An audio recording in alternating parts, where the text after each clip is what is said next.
안녕하세요. 저는 올해 40대 여자입니다. 저의 이야기를 이렇게 많은 사람들 앞에서 하는 건 처음인 것 같아요. 다들 그렇듯이 저도 여러분 못지않게 아주 놀라운 일을 겪었습니다. 제가 잘못하거나 죄를 지은 것도 아닌데 왜 이렇게 글을 적는 게 망설여지는지 모르겠어요. 혹시라도 저의 사연을 듣고 여러분들은 저 같은 일 겪지 않았으면 하는 바람에 끄적여 봅니다. 저는 연하인 남편과 결혼을 했어요. 원래 제가 연애에서 주도적인 편이기도 하고 이끌어가는 걸 좋아해서 그런지 연하 남자친구가 잘 맞더라고요. 제가 하자는 대로 다 해주고 애교도 많으니까 좋았습니다. 그래서 남편과 결혼했어요. 남편과 연애를 할 당시에는 마냥 귀엽고 순수한 남자라서 좋았습니다. 그런데 결혼은 연애와 아예 다르더라고요. 연애할 땐 좋았던 이 순수함이 결혼하고 나서 보니까 너무 철없고 멍청해 보였습니다. 그렇다 보니 제가 옆에서 스트레스를 많이 받았어요. 저희 부부는 시댁살이를 했어요. 당연히 다른 가족들처럼 고부 갈등이 있었죠. 시부모님과 남편이 살던 집에 제가 얹혀 들어가 살게 되니까 당연히 그 환경에 적응하지 못했습니다. 제가 이렇게 적응도 못하고 매일같이 불편한 곳에서 살고 있으면 중간에서 남편의 역할이 중요하잖아요. 그런데 남편은 나이를 그렇게 먹었음에도 불구하고 아직까지도 엄마 거리고 있었습니다. 시어머니도 아들바라기였고 집안의 모든 분위기는 남편 따라 흘러갔죠. 남편이 집안에서 귀한 외동아들이라 사랑을 더욱 많이 받았어요. 그래서 애교도 많았고 시어머니 눈에는 아직까지도 갓난아기로 보였겠죠. 시부모님과 남편 가족에 저는 가사도우미 역할을 했고 제가 힘든 티를 내도 남편은 알아차리지 못했습니다. 제가 발로 툭툭 치면서 도와달라는 신호를 보내도 남편은 무덤덤했고 시어머니께 바로 일러바쳤어요. 그러면 시어머니는 저를 째려보며 자신의 아들을 귀찮게 하지 말라는 눈빛을 보냈죠. 시댁살이를 하면서 집에 오면 습관적으로 앞치마를 맺고 자연스럽게 주방으로 향해 밀린 집안일을 했습니다. 일을 마치고 집에 돌아오면 시댁 식구들은 다 자고 있었고 저보고 집안일을 하라는 신호인지 빨랫감과 설거지거리를 잔뜩 쌓아놓으면 저는 새벽까지 일만 하다가 잠에 청합니다. 남편은 자신의 아내가 퇴근을 하고 집에 온지도 모르는지 코를 골며 천하태평하게 잠을 자고 있죠. 한 번씩 남편의 그런 모습을 보면 너무 얄미워서 한 대 쥐어받고 싶지만 또 시어머니께 일러바칠까봐 꾹 참아요. 그런데 시집살이는 여기서 끝이 아니었습니다. 제가 집안에서 유일하게 전문직을 하고 있어요. 나름 변호사 일을 하고 있고 다른 사람들은 이런 제가 좋은 능력을 가진 남편을 만날 줄 알았대요. 그런데 제 남편의 직업은 없습니다. 무직이에요. 원래 작은 가게를 운영하고 있었는데 결혼하고 나서 얼마 지나지 않아 가게를 그만뒀습니다. 다시 사업에 대한 공부를 하고 다시 시작하겠다는 말만 반복할 뿐 제 눈에는 노력하는 게 보이지 않았습니다. 그저 결혼을 하고 안정적인 삶을 살 뿐더러 제가 주기적으로 용돈까지 주고 있으니 일자리를 구할 필요가 없었겠죠. 이런 남편을 보고만 있으면 한숨만 나옵니다. 그런데 저한테 돈을 받아서 쓰는 사람은 남편뿐이 아니었어요. 시어머니도 저에게 용돈을 타서 씁니다. 제 연봉이 대충 얼만지 아셔서 저에게 조금씩 빌려가세요. 남편과 시어머니는 제가 일을 할 동안 제 카드로 백화점 쇼핑을 하기도 하고 여행도 자주 갑니다. 저는 그저 그들에게 지갑일 뿐이었죠. 정말 바보 같게도 이 정도까지는 견딜 수 있었어요. 제가 돈을 중요시 여기는 짠순이도 아니었고 남편의 철없음을 알면서도 결혼한 제 선택의 대가라고 생각했습니다. 그런데 딱 한 가지, 정말 견디지 못할 행동이 있었죠. 그때는 바로 시어머니와 남편이 둘이서 여행을 간 날이었습니다. 왜인진 모르겠는데 시아버지는 집에 두시고 둘이서만 갔더라고요. 그래도 둘이 없는 게 저는 훨씬 마음이 놓이기도 하고 집안일도 줄어드니까 너무 좋았습니다. 그때는 또 주말이라 출근도 하지 않아서 집에서 시아버지와 TV도 보고 바둑도 두면서 재밌게 놀았어요. 오랜만에 편안히 휴식을 취하는 느낌이 들었죠. 항상 제가 시어머니와 남편의 눈칫밥을 먹으면 시아버지가 조금씩 도와주셔서 나름 버틸만 했습니다. 시댁 가족 중에서 시아버지를 제일 좋아하기도 하고요. 원래 과묵하시고 말수가 적은 편이신데 그날따라 더 말이 없더라고요. 그런데 바둑을 두시다가 시아버지가 저에게 충격적인 말을 하시기 시작했습니다. 난 네가 여자로 보인다. 바둑돌을 하나씩 두시면서 너무 뜬금없이 말을 하시는데 머릿속이 새하얘졌습니다. 그리고 말이 나오지 않았고 얼마 지나지 않아 속이 역겹기 시작했어요. 도대체 이 집안에는 정상인 사람이 하나도 없다는 생각이 들더라고요. 저는 그 상태로 자리에서 일어나 화장실로 뛰쳐들어가 속을 개워내기 시작했습니다. 그런데 시아버지가 저를 따라 화장실로 들어오시더니 제 등을 두들겨 주시더라고요. 원래라면 그 손길이 소름 끼치진 않았겠지만 저는 시아버지가 제 등을 두들겨 주시는 게 너무 싫었습니다. 최대한 빨리 상황을 정리하고 저는 방으로 들어가 문을 잠궜어요. 이 상황이 도저히 믿기지 않았고 그날부터 시아버지가 무서워졌습니다. 원래 자연스럽게 대화도 잘하고 서로 장난도 많이 치는 사이였는데 그게 아예 불가능하겠더라고요. 시아버지와 한 공간에 있는 것도 싫었고 당장이라도 남편과 분가를 해야겠다고 생각했습니다. 그리고 남편이 시어머니와 여행을 갔다 온 순간 바로 분가에 대한 이야기를 꺼냈어요. 그런데 남편이 가만히 혼자 생각할 사람인가요? 제가 분가라는 말을 꺼내자마자 어린아이처럼 안방으로 달려가 제가 말한 모든 이야기를 전했습니다. 당연히 시부모님은 반대하셨죠. 다들 반대를 하셔도 저는 꼭 나간다고 했고 대출을 최대한으로라도 받아서 집을 구하겠다고 했어요.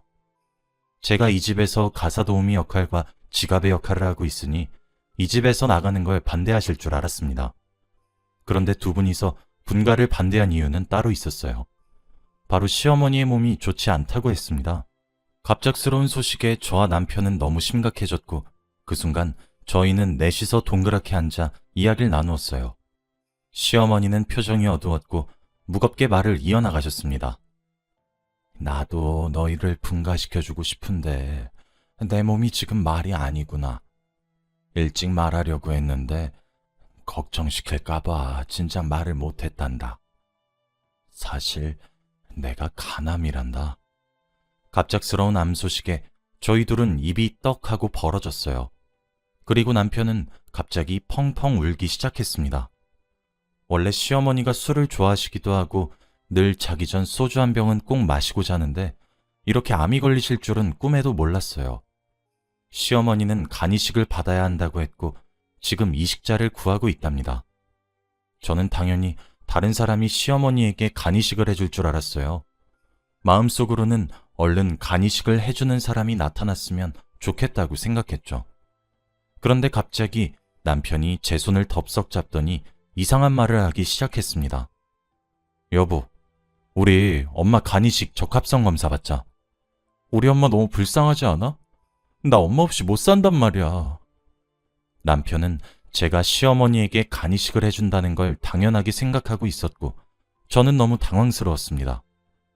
그리고 시부모님은 저를 쳐다보는데 너무 간절한 눈빛으로 보시더라고요.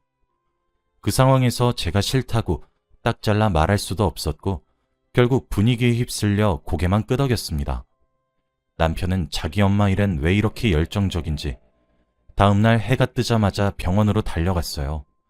병원으로 가는 내내 혹시라도 제가 시어머니에게 간이식이 적합하게 결과가 나오면 어떡하나 걱정했습니다. 그래도 정말 확률이 적기도 하고 아예 남남인데 가능성이 없다고 생각했죠. 하지만 마음 한켠에는 정말 간이식을 해드려야 하나 고민을 하며 검사를 진행했던 것 같습니다. 검사 결과가 나오기 전까지 시어머니는 저에게 너무 잘해주셨어요. 생전 주지 않으시던 용돈도 다 주시고 자기가 다 하겠다며 집안일도 손수 다 하셨죠. 그 모습을 보고 저는 더 간이식을 해드리기 싫었습니다.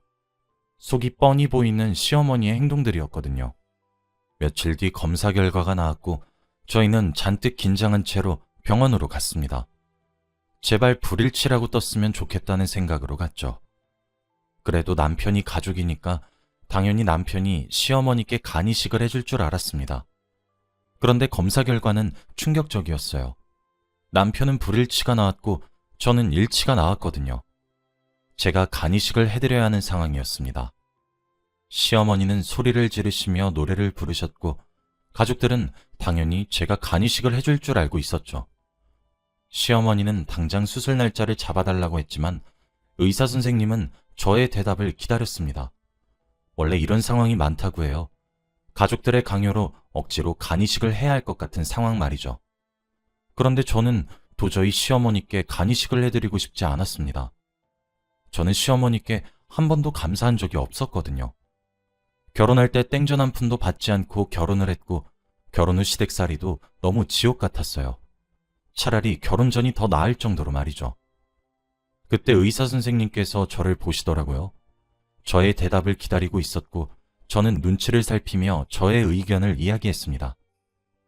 저는 수술 안 할래요. 의사 선생님은 예상하고 있었단 반응이었지만 가족들은 저의 대답을 듣고 상당한 배신감을 느낀 것 같았어요. 그리고 시댁 식구들은 저에게 온갖 욕설을 내뱉기 시작했습니다. 어떻게 가족이 돼서 간이식을 안 해줄 수 있냐, 이때까지 자기가 해준 게 얼마냐 등등 말도 안 되는 소리를 짓거리는데 화가 나더라고요. 해준 게 있다고요? 저 결혼하고 지금까지 단 한 번도 행복한 적 없었어요.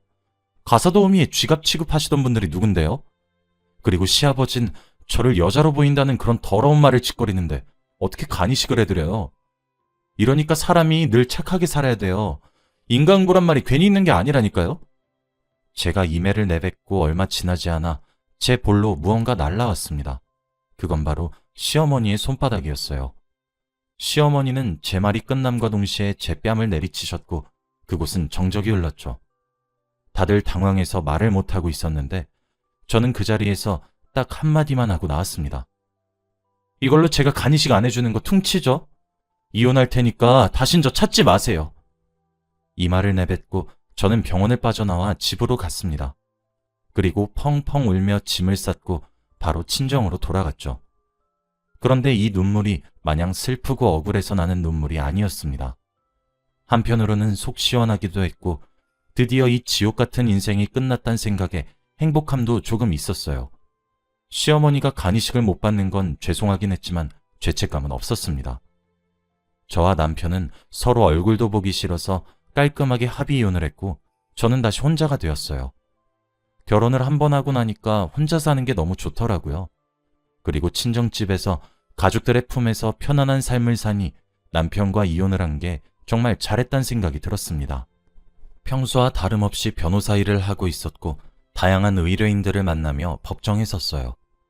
하루하루를 바쁘게 살다 보니 제가 이혼을 했다는 사실조차 까먹더라고요. 그리고 얼마 지나지 않아 다른 의뢰인을 만나 상담을 하고 있는데 갑자기 속이 쓰렸습니다. 대화를 하다가 저도 모르게 속이 좋지 않아서 입을 틀어막고 화장실로 뛰쳐갔죠. 그 순간 머릿속에서 아차 하는 생각이 들었습니다. 설마 제가 예상하는 게 맞는 건가 싶었죠. 제발 아니길 간절히 바라며 테스트를 했습니다. 그런데 하늘도 무심하시지 어떻게 저에게 이런 시련을 주실 수 있나요? 임신 테스트기에는 선명하게 두 줄이 그어 있었고 임신이란 표시를 나타내고 있었습니다. 바로 전 남편의 아이를 임신한 것이었어요. 그리고 이혼을 하고 나서 알게 된 사실입니다. 저는 이 상황을 대체 어떻게 해야 하나 고민에 빠졌어요. 임신한 상태로 그 집에 가면 당연히 저를 받아주지 않겠죠. 그리고 저는 전 남편 같은 사람을 애아빠로 두고 싶지도 않고요. 무엇보다도 시어머니 얼굴을 보기가 너무 껄끄러웠습니다. 이 고민거리를 부모님께 털어놓으며 말을 했어요. 부모님은 역시나 제 편을 들어주시며 하고 싶은 대로 하라고 하셨고 저는 그 자리에서 결정했습니다. 바로 저 혼자 낳아 기르기로 말이죠. 미혼모가 되기로 결심했습니다. 쉽지 않은 결정이었지만 저는 아이를 위해서는 이게 최선의 선택이라고 생각했어요. 두 사람이 키우는 것 못지않게 제가 2배의 사랑을 주며 열심히 키워보려고 했습니다. 저는 만삭이 될 때까지 변호사 일을 손에 놓지 않았고 출산이 임박한 기간부터 산후조리가 끝날 때까지 일을 쉬었죠.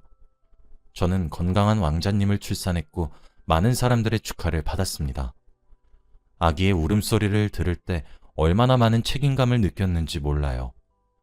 제 아들을 세상의 어떤 사람들보다 행복한 사람으로 만들겠다고 다짐했습니다.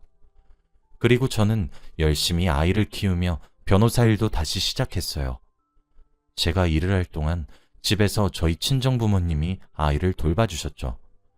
다들 주위에서 애아빠한테 소식을 전하지 않을 거냐고 많이들 물었지만 저는 말하지 않았습니다. 오히려 제가 아이를 낳았다고 하면 저한테 다시 빌붙을 것 같았거든요. 그리고 시어머니의 몸 상태가 어떤지도 알고 싶지 않았습니다. 만약 건강이 좋지 않으시다면 죄책감을 많이 느낄 것 같았거든요. 그래서 아들한테도 아빠의 존재에 대해 전혀 말하지 않았어요. 아들은 점점 커서 유치원생이 되었어요. 그런데 유치원을 다니면서 부쩍 아빠라는 단어를 많이 사용하기 시작했습니다. 다른 친구들은 아빠가 있는데 왜 자기는 아빠가 없냐고 말이죠. 그런 말을 언젠간 하겠다고 예상은 했는데 이렇게 빨리 올 줄은 몰랐어요. 항상 그때마다 두루뭉실하게 이야기해줬는데 어떻게 동심을 깨트리지 않은 채로 전달해줘야 할지 고민이 되었죠. 저는 매일 아들이 유치원이 끝나면 유치원에서 아들을 데리고 집에 와요. 그날도 여느 때와 다름없이 아들을 데리고 집에 갔습니다. 그런데 저희 집 건물 앞에 누군가 서 있더라고요. 모르는 사람인가 싶어 피해가려고 하는데 그 사람이 덥석 제 손목을 잡았습니다. 저는 비명을 질렀고 아들은 그 사람한테 화를 냈죠. 누구세요? 누군데 우리 엄마 무섭게 해요? 이 말을 하며 아들이 그 사람을 째려봤고 저도 아들과 함께 그 사람의 얼굴을 보았죠. 그런데 저는 그 남자의 정체를 안 순간 기절할 뻔했습니다. 바로 전 남편이었거든요. 이혼을 하고 몇 년 만에 본 사람이라 너무 당황스러웠습니다. 그런데 전 남편의 시선은 제 아들한테 가 있었어요. 그리고 저한테 설명을 원한다는 눈빛을 보냈죠. 저는 솔직하게 말했습니다. 전 남편의 아이가 맞다고 말이죠. 그런데 그 순간 전 남편은 펑펑 울며 제 아들을 끌어안았어요. 그러면서 아들한테 자기를 아빠라고 부르라며 말을 했죠. 아들이 너무 혼란스러워할까봐 저는 급히 둘을 떼어냈습니다. 그런데 아들은 갑자기 전 남편한테 놀라운 말을 하기 시작했어요. 아빠! 아들은 단 한 번의 망설임도 없이 전 남편을 아빠라고 불렀어요. 저와 전 남편 둘 다 놀랐고 저는 이 상황을 과연 좋게 받아들여야 하나 고민했습니다. 이미 되돌릴 수 없는 데까지 와버린 것 같았고 저는 전 남편과 이야기를 나누어야 했어요. 아들을 집에 먼저 보내고 저는 전 남편과 근처 카페에서 이야기를 했습니다. 몇 년 전에 비해 살도 많이 빠지고 고생도 많이 했는지 동안이었던 얼굴이 많이 수척해졌더라고요. 딱 봐도 돈을 벌기 위해 많은 고생을 한 것 같았습니다. 그런데 전 남편은 저에게 충격적인 제안을 하기 시작했어요. 저는 지금 생각해도 여전히 놀랍고 믿기지 않습니다. 왜냐하면 전 남편은 저에게 다시 합치자는 말을 했거든요. 지금 시어머니가 돌아가셔서 저를 괴롭힐 사람이 없대요. 그리고 시아버지도 집을 나가셔서 어디 간지도 모른다고 했고요. 무엇보다도 저와 이혼을 하고 제 생각을 엄청 많이 했다고 합니다. 혼자서 막노동도 하고 이것저것 하면서 얼마나 희생을 했는지 배웠다고 했죠. 그리고 아들까지 있으니 더 이상 물러서기 싫다고 했습니다. 제 손을 잡더니 갑자기 불쌍한 눈으로 저를 쳐다보았고 재혼을 하자는 말을 했죠. 그리고 저는 바보같이 전 남편의 그 눈빛에 흔들렸습니다. 지금 생각해도 제가 참 한심했던 것 같아요. 생각해보니 아이도 아빠란 존재가 필요하기도 하고 전 남편도 옛날과 다르게 철이 든 것 같더라고요. 솔직히 그때는 전 남편에게 싫다고 거절을 했지만 내심 혼자서 고민을 많이 했습니다. 저도 모르게 스스로 전 남편을 기다리고 있었던 것 같아요. 그리고 과거의 일을 떠올리며 저희가 이혼한 이유가 오로지 시어머니 때문이란 생각이 들더라고요.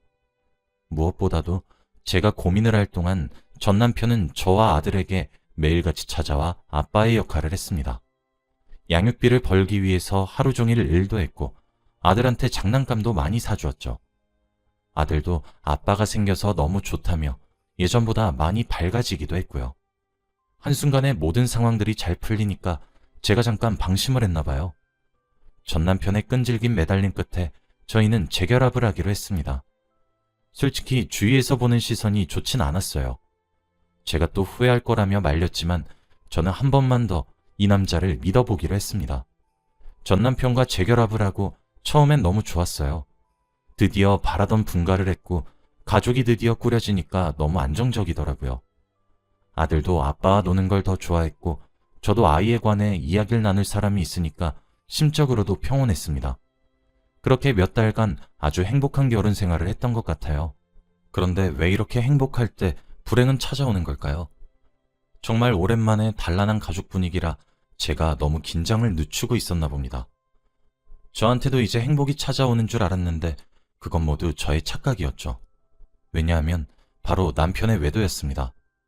흔히 다들 남편의 외도를 발견하는 것과 비슷하게 저도 남편이 휴대폰을 잠그고 집에 늦게 들어오면서 시작이 되었어요. 처음엔 의심이었지만 갈수록 확신이 들어서더라고요. 정말 말문이 턱 막혔습니다. 그런데 더 충격적인 건 따로 있었어요. 남편을 미행하면서 한 숙박업소로 들어가는 걸 보았습니다. 같이 들어간 여자는 굉장히 젊어 보였고 그 여자와 불륜관계라는 걸 알 수 있었죠. 그런데 그곳에 들어가기 전 한 아주머니와 인사를 나누더라고요. 그 여자는 아주머니한테 굉장히 공손하게 허리를 굽혔고 남편과 그 아주머니는 당연하다는 듯이 인사를 받았어요. 그 아주머니는 돈도 많아 보였습니다. 온몸이 명품이었고 손짓도 우아했죠. 그리고 그 아주머니가 선글라스를 벗는데 저는 너무 놀라서 입이 떡 벌어지고 말았습니다. 두 눈을 씻고 봐도 그 여자는 시어머니가 맞았거든요. 남편이 죽었다고 했던 시어머니가 어떻게 멀쩡히 살아있을 수 있나요? 말이 나오지 않았고 저는 냅다 사진을 찍기 시작했습니다. 셋이서 그곳으로 들어가더니 얼마 지나지 않아 시어머니만 나왔어요. 그리고 남편과 그 젊은 여자는 다음날 아침이 되어서야 나왔습니다. 정말 이 상황이 대체 어떻게 된 일인지 믿기지 않았죠. 어떻게 죽은 시어머니가 살아있을 수 있나요? 저를 속였다는 생각에 화가 미친 듯이 났고 남편한테 복수를 하고 싶었습니다. 제가 변호사다 보니 이런 부분에서 철저하게 증거 수집을 했고 그동안 남편은 눈치도 못 채게 했죠. 남편이 빼도 박도 못한 증거들을 찾았고 시어머니에 대해서도 자세히 조사하기 시작했습니다. 남편이 눈치채기 전 저는 남편과 시어머니 그리고 그 상간녀 앞으로 고소장을 보냈고 아들을 데리고 유유히 친정으로 갔어요. 그리고 얼마 지나지 않아 고소장을 받은 남편이 연락이 오더라고요. 말도 안 되는 핑계를 대는데 헛웃음이 나왔습니다. 그런데 남편보다 더 어처구니 없는 행동을 한 사람이 있었어요. 바로 그 상간녀입니다. 어떤 당돌함인지 저에게 개인적으로 연락이 와서 잠깐 만나자고 하더라고요. 너무 뻔뻔해서 오히려 제가 더 당황스러웠고 한 카페에서 만나 이야기를 나누었습니다. 그런데 그 여자는 예상 외의 모습이었어요. 정말 많이 울었는지 눈이 팅팅 부어 있었고 무엇보다 한국 사람이 아니었습니다. 동남아 사람이었어요. 처음엔 많이 울었길래 일부러 감성팔이라는 줄 알았습니다. 그런데 그 여자가 저에게 충격적인 말을 하기 시작했어요. 우선 제 남편이 유부남인 줄 몰랐다고 했습니다. 그리고 무엇보다도 더 놀란 것이 있었죠. 바로 제 시어머니가 살아계셨던 이유는 이 여자가 간이식을 해줬다고 해요. 간이식을 해주면 제 남편이 결혼해주겠다는 말에 이 여자는 바보같이 간이식을 했대요. 그리고 당연히 결혼을 바로 해줄 줄 알았는데 남편이 미룬다고 합니다. 하지만 여기서 끝이 아니었어요. 이 여자는 최저시급도 못 받는 곳에서 하루 종일 일을 하며 번 돈으로 시어머니한테 다 갖다 바친대요.